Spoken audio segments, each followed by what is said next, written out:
Баршаңызға сәлем, каналыма қош келдіңіздер. Бүгін сіздермен дәмді әрі жұмсақ болып пісетін булочканың рецептімен бөлісетін боламын.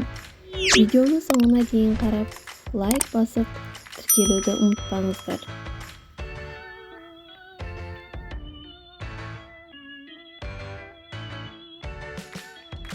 Ең алдымен ыдысымызға жылы сүтімізді құямыз. Тұз және де қантымызды салып, қант ерігенге дейін жақсылап араластырамыз. 2 жұмыртқамызды саламыз, сұйық майымызды құямыз, екеуін жақсылап араластырамыз.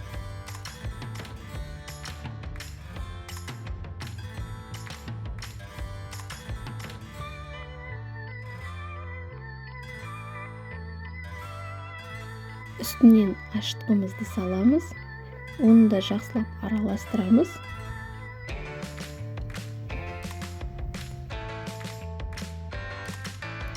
Ұнымызды електен өткізіп салып, жұмсақ қамыр илейміз. Булочкамызды 1 сағатқа ашытуға қойып қоямыз. Қараңыздар достар, қамырымыз өте әдемі болып көтерілді.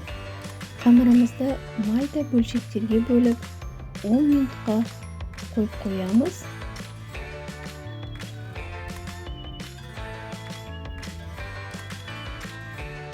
Қамырымызды алып, қолмен жайсаңыздар да болады, оқтаумен жайсаңыздар да болады. Осылай жайып шығамыз. Үстінен вареный сгущенкамызды саламыз.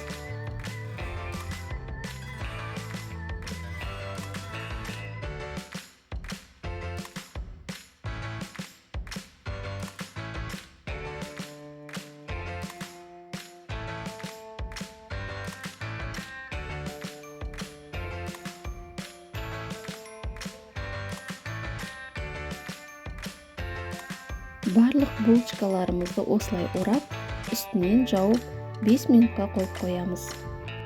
Булочкаларымыз көтерілді, енді жұмыртқаның сарысын үстіне жағып шығамыз. Духовкада 180 градуста 20-25 минут пісіріп аламыз. Қараңыздар достар, біздің булочкаларымыз дайын. Осылай жұмсақ болып шығады. Өте дәмді болып шықты. Міндетті түрде жасап көріңіздер. Рецепт пайдалы болса, лайк басып, тіркелуді ұмытпаңыздар.